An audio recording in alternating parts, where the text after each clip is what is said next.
so much.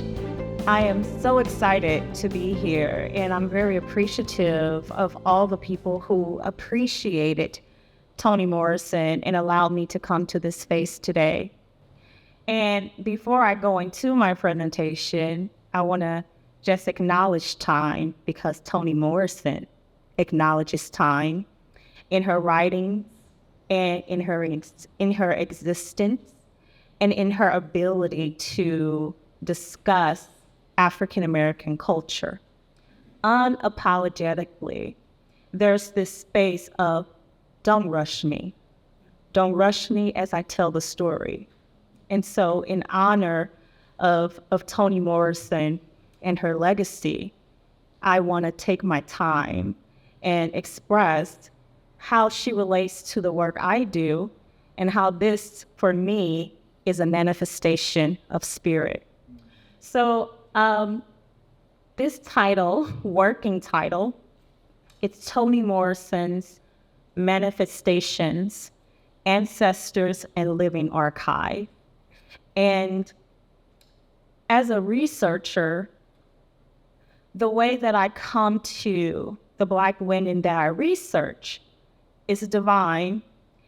And I'm going to talk a little bit about Toni Morrison process and the way that she embodies her characters. But with that said, I feel that this particular moment in which I am talking about Toni Morrison is divine, and it adds to my legacy of doing research and preserving Black women writers, artists, and transnational activists. So my first encounter with Toni Morrison is with my mother. My mother's name was Cynthia Caesar. She was born October 29, 1956 in St. Louis, Missouri. Even though she has physically passed away, I believe that her spirit is still with us. So even as I say is, sometimes it's a challenge, but I believe that she is a living ancestor, just as Toni Morrison is a living ancestor. But she was a writer. My mom was a writer. She was an artist. She was a dancer. She was a creator.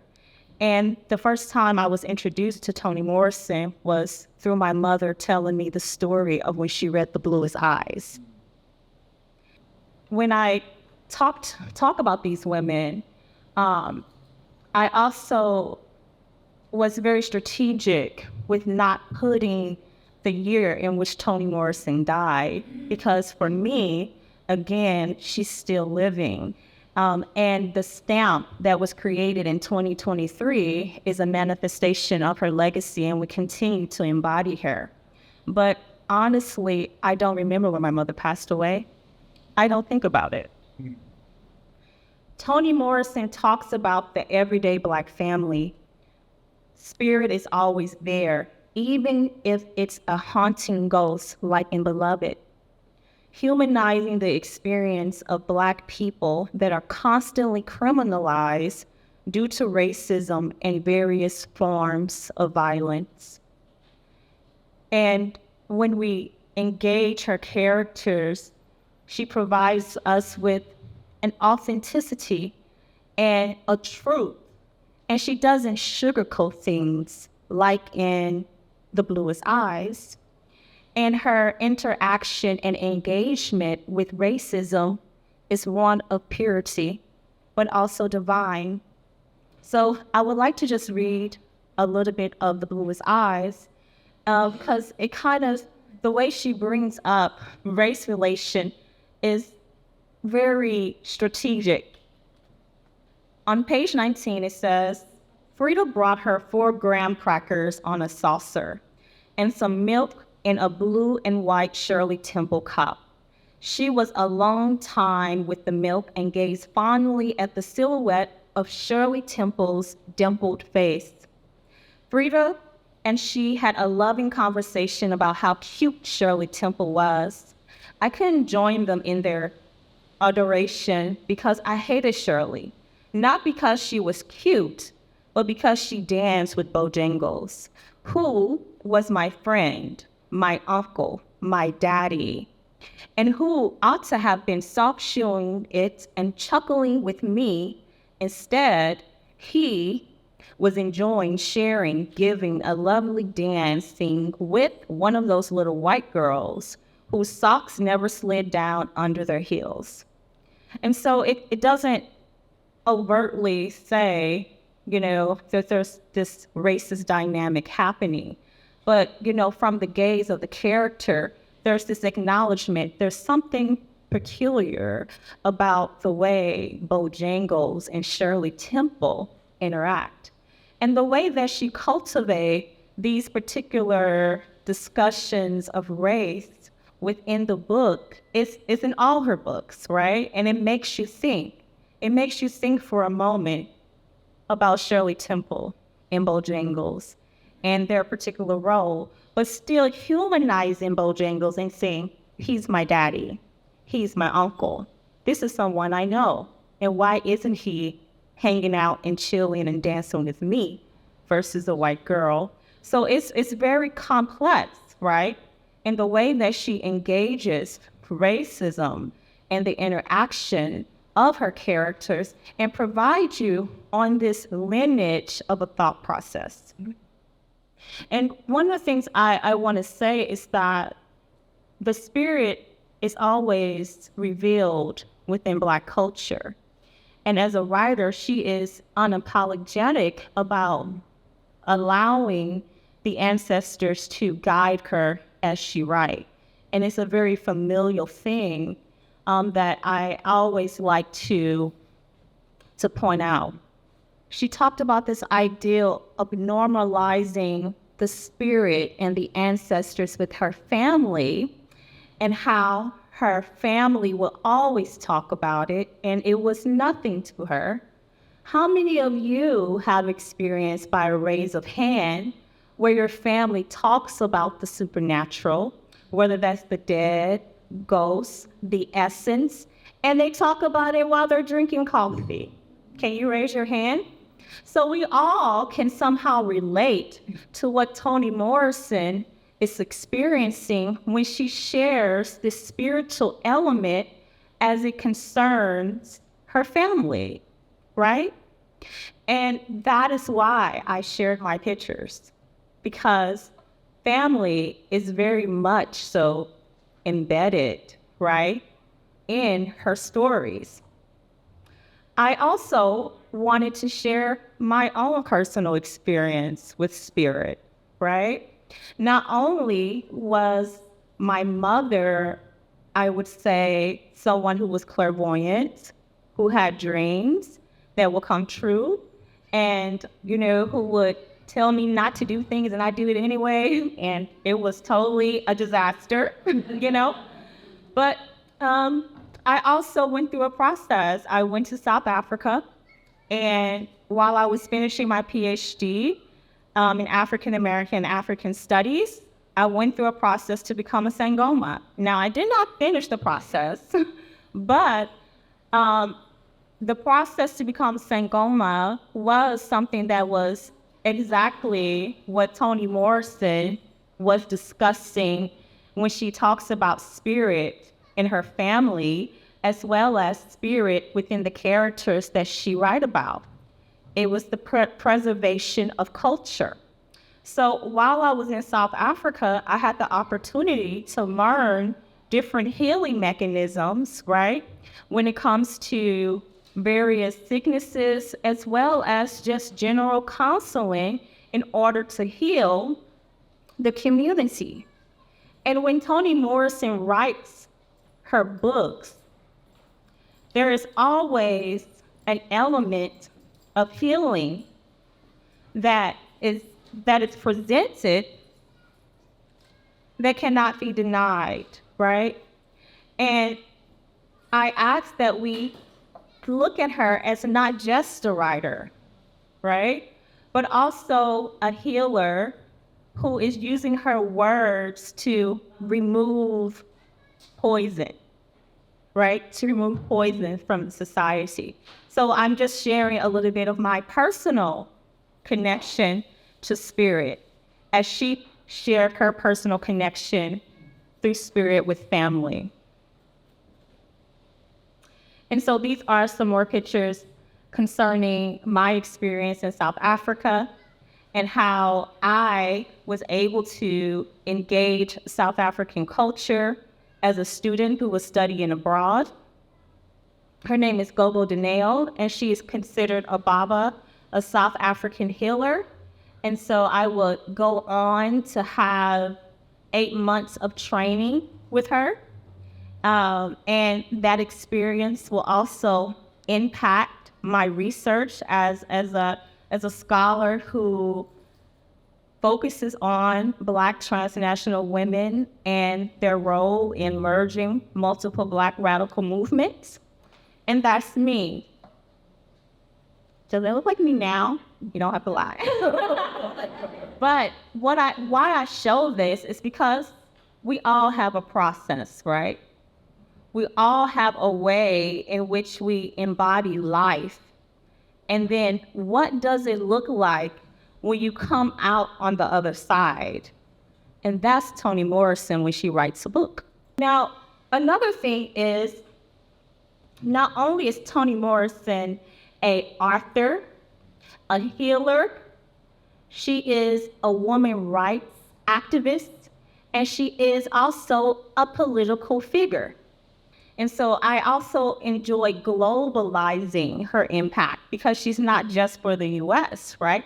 She is for the world. Her books have reached all around the globe in its healing abilities. And when we think of Toni Morrison and the characters and the diversity within the women in her books, there is this woman is God, woman is a leader, woman is the soil of the earth, right?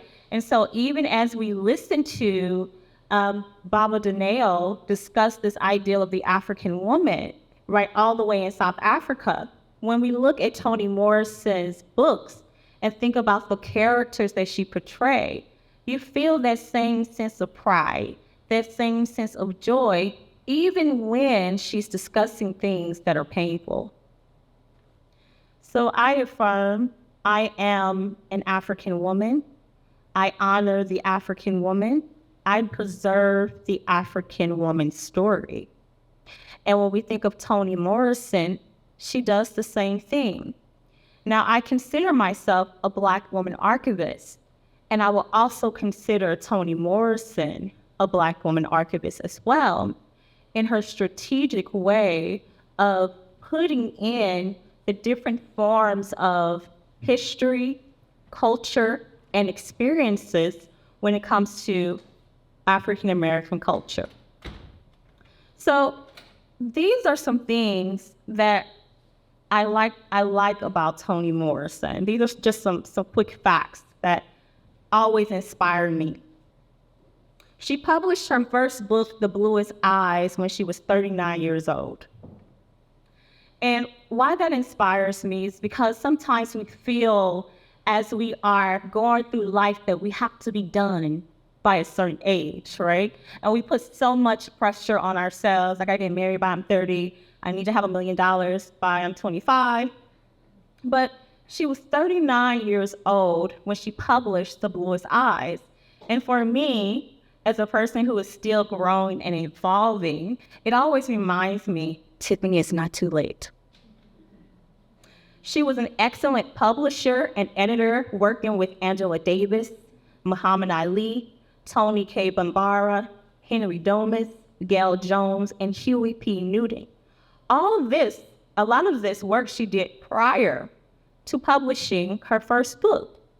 So imagine, a younger Toni Morrison working with Angela Davis or Huey P. Newton, not knowing that she was going to be the Toni Morrison that she is, and we recognize her today. So again, it's very inspiring. So whatever you're doing in life, you just never know, right, what's going to happen. So you must stay dedicated and focused and just enjoy the journey. Morrison was awarded the Nobel Prize of Literature in 1993, right? One of the most highest forms of when we think of awards in literature, she got that. She was a politician, unapologetic about being Black, are the challenges in America. I would just like to read a paragraph from Toni Morrison's selected essays, speeches, and meditations, The Sources of Self-Regard. And this is a short essay on racism and fascism. And the last paragraph, she says, when our fears have all been serialized, our creativity censored, our ideals marketplace, our rights sold, our intelligence sloganized, our strength downsized, our privacy auctioned.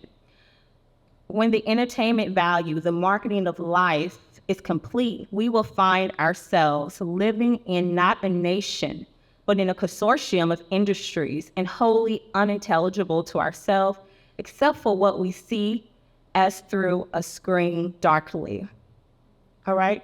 We don't talk enough about the political views of Toni Morrison, right? She had a lot to say.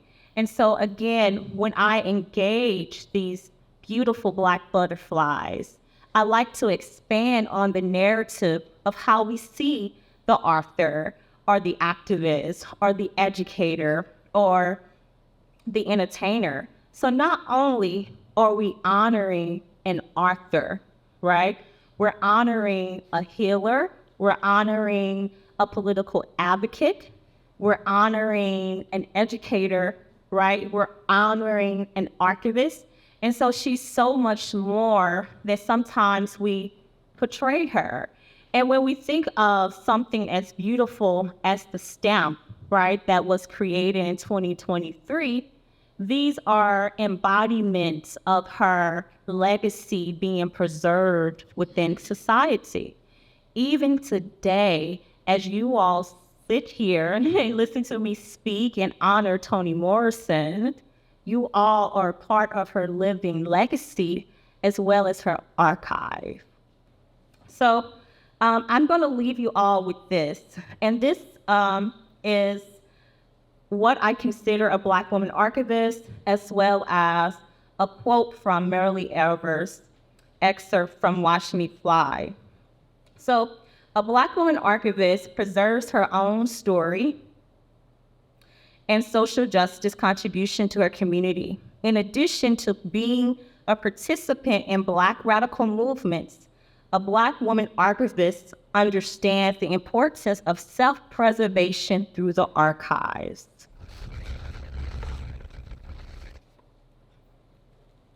These are not just books. These are archives. So when Toni Morrison was writing, she's also preserving history. And not only is she preserving history, she's strategically preserving her story. Marilee Evers says, let me say at the onset that this book is not about the civil rights movement.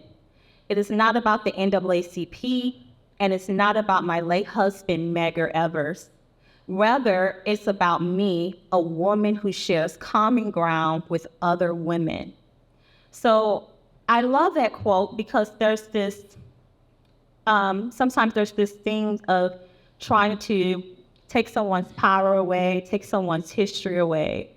And what Marilee Evers says that really resonates with Toni is this ownership of this is my story, and I'm going to tell it the way I want, and I'm going to write it the way I want, unapologetically. Thank you. So, are there any questions? What do you think Toni Morrison would think about the reparations going on and talks about reparations in San Francisco? I think that Toni Morrison would be 100% on board with the discussion concerning reparation due to her continuous acknowledgement of the racism and violence that is constantly imparted on the Black community. And she is known to write about political things, within her book. So reparation will be just another, I would say, backdrop in one of her books about contemporary Black people and their experiences. And commentary on American culture. Hi, my name is Cheryl Thornton. And so my question is, first I want to read the quote. In the bluest eyes, Morrison foregrounded the demonization of blackness in American culture, focusing on the effects of internal racism. So how do you think that Toni Morrison would feel about the killing of Banco Blam here in San Francisco in 2023? I think she would definitely be, she would not be pleased, right? And I think that it would be something that she would address, you know, in a book, not just Brown, but all the other Black people who have died, you know, in police brutality. I think the uniqueness is that she will provide a story that's real, a story that provides the layered identity of Brown, and how not only is he a Black man or non-conforming, but what does his gender, what does his class, what does his race all has to say about his death, and what does it say about San Francisco? What does it say about San Francisco? What does it say about the current political infrastructure of San Francisco? I think that when we think of Brown, it is devastating, right, that we're still having these type of things that are carrying, but then she will also talk about the complexity of who killed them, you know, and the violence that happens within our own community, and the challenges of self-hate and how that also is revealed when we hurt each other. So I think that she will have a very real commentary to say about it, but one that's also, again, towards healing. Okay, we're going to go ahead and open it up to community reading of excerpts and reflections. Our first community member is Alicia Rochelle. Thank you so much. So I chose to read something out of one of her, I would say, a children's book. It's called Remember, The Journey to School Integration. So this is the book here. It's showcased there at the table. Remember. The narrow path. Years ago, children of different races could not go to school together. In many places in the United States, school districts could legally separate students into different schools according to the color of their skin. The law said these separate schools had to be equal. However, many schools for our children of color were inferior to the schools for white students. And it's very vivid as far as what was going on at that time. The law says I can't go to school with white children. Are they afraid of my socks, my braids? I'm 7 years old. Why are they afraid of me? So I just wanted to share that with you, and from a child's eyes. You know, our children, they're sponges. They only know what we show them and what we tell them and what they see. So I just want to encourage all of us to just remember that with our children, we have to pour in the right stuff to them and correct them when they may be getting it wrong. And prayerfully, we are not showing them the wrong thing.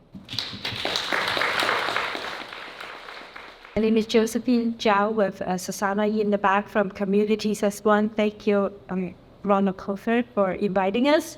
Thank you for the wonderful speech tonight, Dr. Caesar. So I'm reading a paragraph from Beloved. Be thankful. Why don't you? I had 8. Every one of them gone away from me. 4 taken, 4 chased, and all. I expect warring someone's house into evil. Baby said, rub her eyebrows. My firstborn, all I can remember of her is how she loved and how she loved the burnt bottom of bread. Can you beat that? 8 children. And that's all I remember.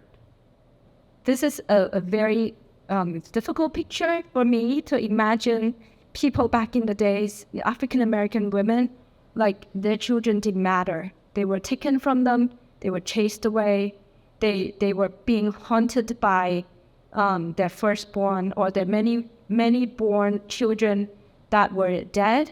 Their spirits came back and haunted them for the rest of their lives. And this is not humane. This is a lot of violation, abuse. It's not worth to live in. So we need to be grateful for the progress we have made in our society nowadays. We need to continue to uplift the humanity and treat every member of our community with respect and humanity, and continue to uplift Black women, Black voices. Thank you.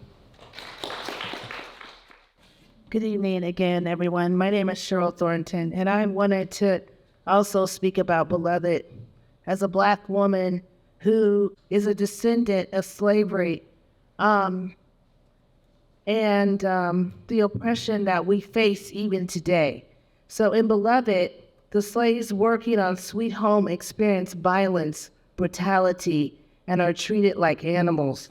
In the novel, the character who is mostly affected from slavery, severe conditions is Seth. So today, I have friends right here in San Francisco, California, that have lost their children through structural racism, the killings, the violence right here that exists in District 10, just because of the color of their skin. How many mothers have lost their children, and the San Francisco Police Department has not resolved their murders? The pain that these mothers feel, it's just unbearable. And you know, we say that we've made a lot of progress, but we really have not made a lot of progress when we see our Black children dying in the streets, taken from their mothers, and they're not allowed to be educated the same way as white children. Why is this here in San Francisco? Please tell me.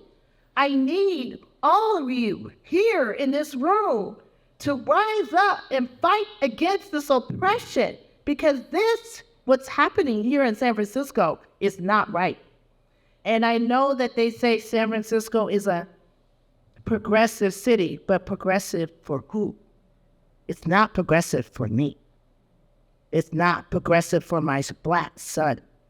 I live in fear every day that he'll be taken from me, and I will face the same pain as all of those mothers like in Beloved. So thank you. My remarks are reflection remarks. My remarks are dedicated to the memory of Baco Brown. About 3 weeks ago, we lost a great artist, Harry Belafonte, and he said artists are the gatekeepers of truth. Artists are the gatekeepers of truth.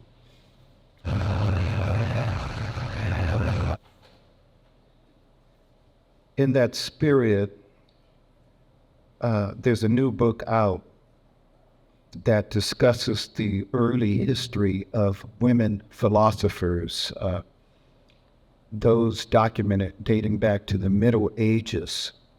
And there's a quote that resonates with me in the context of tonight's program by Hildegard of Bingen, a German female philosopher who lived from 1098 to 1179. Her quote is, "We cannot live in a world that is interpreted for us by others. An interpreted world is not a hope. Part of the terror is to take back our own listening, to use our own voice. to see our own light. In closing, I want to share with you what how many of you know the actor John Lithgow? Mm-hmm. He was the moderator for the 2011 National Book Award. And after hearing the acceptance speech of Nikki Finney, she won the National Book Award for Poetry. He said, quote, "This is the best acceptance speech for anything I have ever heard." And this is Nikki Finney back in 2011. And I'll just share an excerpt of her two-part acceptance speech. 1. We begin with history, the slave codes of South Carolina, 1739. A fine of $100 and 6 months in prison will be imposed for anyone found teaching a slave to read or write, and death is that penalty for circulating any incendiary literature. The ones who longed to read and write, but were forbidden, who lost hands and feet, were killed by laws written by men who believed they owned other men. Thank you so much, Ronald. Thank you so much to our speaker, Dr. Tiffany Caesar, and thank you to Ronald for your idea to bring this whole event into fruition. Thank you. We love the program.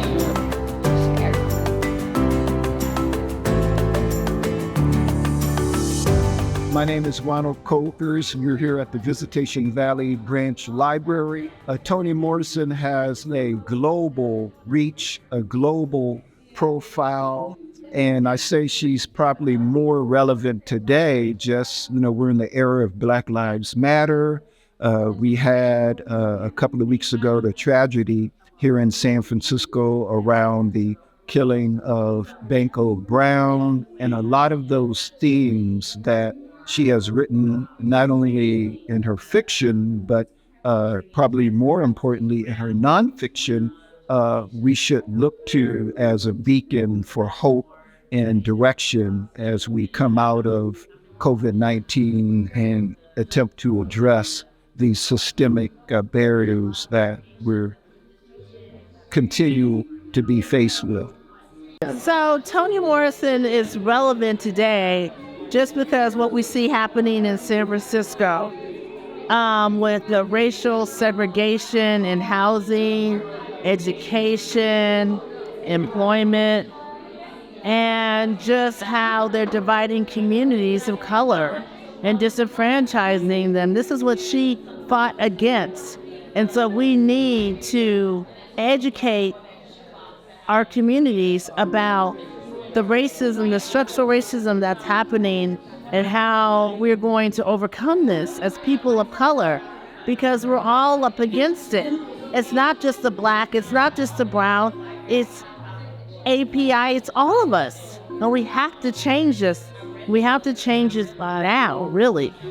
I was really happy to hear about this. Mom and I are both big readers. She's a former librarian, so I credit her for my love of reading. And Toni Morrison's writing is so vivid and lyrical, even though painful. This was just a great presentation here today, and I'm happy that our community and our librarian is together. Toni Morrison!